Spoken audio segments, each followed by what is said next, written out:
And for the members who limited their actions to statements, statements sometimes helpful, but most of the time they cannot limit the scream when they pull out your fingernails.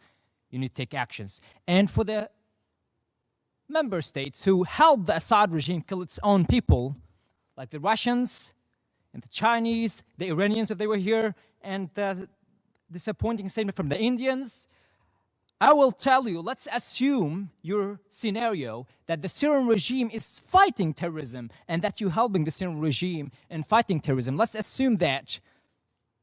What regime, how could a regime be respected, fighting terrorism, respected after displacing half of its population? How could a regime stay in power when they actually have allowed the displacement of more than 14 million people? How could they be still in power when they detained me and there's proof that I was detained and tortured and my fingernails were pulled out? There is proof. Give me, I challenge you to get proof from the Assad regime showing that I did any crime. I challenge you to prove that I did any crime when I was detained as a minor, as a child. And so many people, survivors, try to tell their stories. When you tell your story, you risk your life. So many countries have taken these refugees in, but they failed to provide them with the protection. I was called by the intelligence services. I was called by the guard who tortured me for 1 year, 9 months in Syrian prisons, and he threatened me on the phone.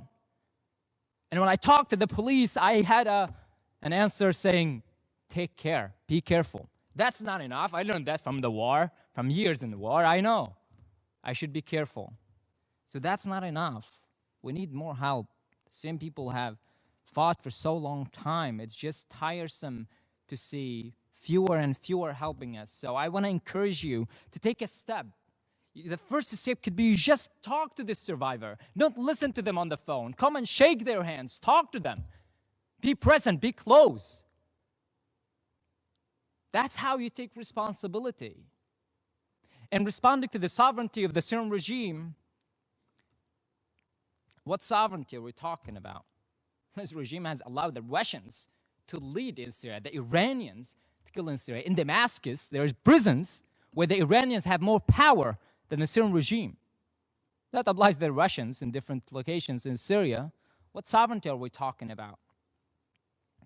Again, I want to be grateful for the countries that gave me an opportunity to survive. I want to be grateful to Sweden that gave me a home. I'm a refugee in Sweden. I want to be grateful to Norway, where I found my first love after being in a hateful place in prison. And I also want to be grateful to the US, to Georgetown, where it's my new home, my new place, my new school.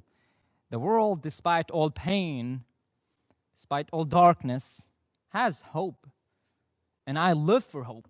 I eat on this hope. I see that we have potential. If I survived 3 years of torture on a daily basis, starvation, and psychological torture every day,